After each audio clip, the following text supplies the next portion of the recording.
Una obligación normativa es diferente de una obligación contractual. Esta parece ser una cuestión que no genera ninguna duda. Sin embargo, ¿qué pasa si una cláusula contractual incluye la obligación de cumplir una determinada obligación normativa? Y en la misma línea, ¿qué pasa si un reglamento incluye la obligación de cumplir una determinada obligación contractual? Quizá aún estemos seguros que la diferencia entre los ámbitos contractual y normativo persiste, pero posiblemente tendremos problemas para explicar cómo funcionarían las obligaciones que hemos planteado, ¿cierto? Pues bien, creemos que la revisión de las estructuras de los ámbitos de estas dos obligaciones puede ayudarnos a identificar sus diferencias. Veamos. Vamos a iniciar con la estructura de la obligación normativa. El esquema es relativamente sencillo. Un determinado sujeto tiene la posibilidad de crear normas, es decir, tiene funciones normativas, y en el ejercicio de sus funciones crea el reglamento, el cual incluye la obligación normativa que hemos mencionado en nuestro ejemplo. Pero ¿cómo sabemos que esta es una obligación? Básicamente porque se asigna una consecuencia jurídica en caso de incumplimiento. Precisamente para la asignación de la consecuencia jurídica aparece un nuevo sujeto, el órgano encargado de aplicar consecuencias a modo de sanción por incumplimiento.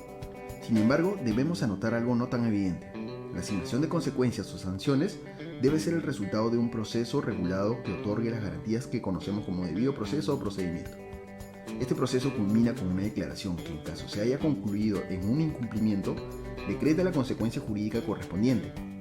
Y listo, tenemos la estructura completa, con sus actores relevantes y sus funciones claramente diferenciadas. Un sujeto que tiene funciones normativas, que crea el reglamento. Un sujeto que es el destinatario de la norma, que realiza comportamientos teniendo en cuenta esta norma, y un órgano aplicador, que asigna consecuencias jurídicas en caso de incumplimiento. Ahora veamos la estructura del ámbito contractual y nos daremos cuenta que el camino es prácticamente el mismo. Un determinado sujeto, en este caso dos, tienen la posibilidad de crear un contrato y al llegar a un acuerdo forman un contrato específico que incluye la obligación de nuestro ejemplo. También esta obligación será identificada como tal porque su incumplimiento está vinculado con la asignación de consecuencias jurídicas, digamos penalidades u otro tipo de consecuencias.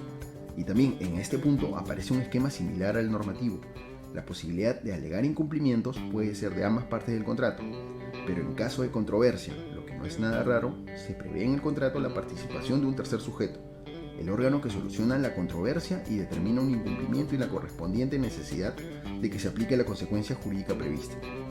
Precisamente el trabajo de este sujeto también se basa en un proceso regulado que también debe cumplir con las garantías de un debido proceso. Listo.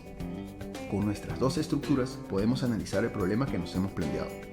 La obligación contractual la podemos describir como un comportamiento esperado. Se espera que una de las partes en el contrato cumpla con las obligaciones normativas que regulan sus actividades.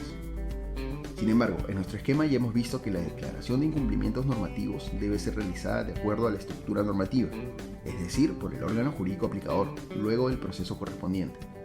Por tal razón, podemos entender que el incumplimiento a lo previsto en esta cláusula solo puede ser declarado por cualquiera de las partes cuando exista una declaración del órgano de la estructura normativa. El esquema contractual no se cruza ni regula las funciones de este órgano aplicador de la estructura normativa. Solo tomará el resultado de su declaración como un insumo para activar las consecuencias previstas en el contrato. ¿Por qué no podría hacerlo? Pues principalmente porque las partes de un contrato no tienen ninguna habilitación normativa para restringir competencias de órganos de este tipo. Por otro lado, si un reglamento incluye la obligación de cumplir con obligaciones contractuales, el análisis es exactamente el mismo. En este caso, el reglamento incluyó el comportamiento esperado dirigido a un sujeto específico, aquel que sea parte de un contrato, para que éste cumpla con sus obligaciones contractuales.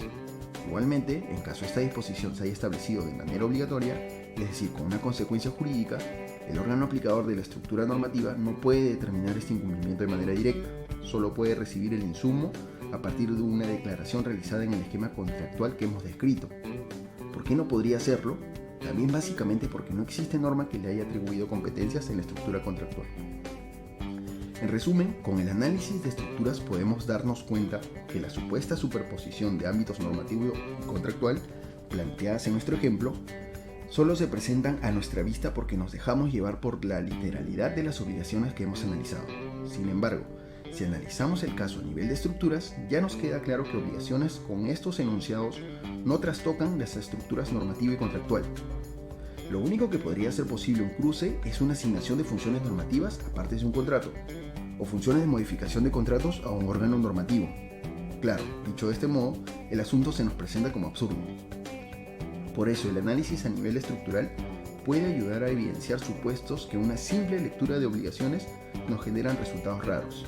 Tal vez puedas probarlo en situaciones similares.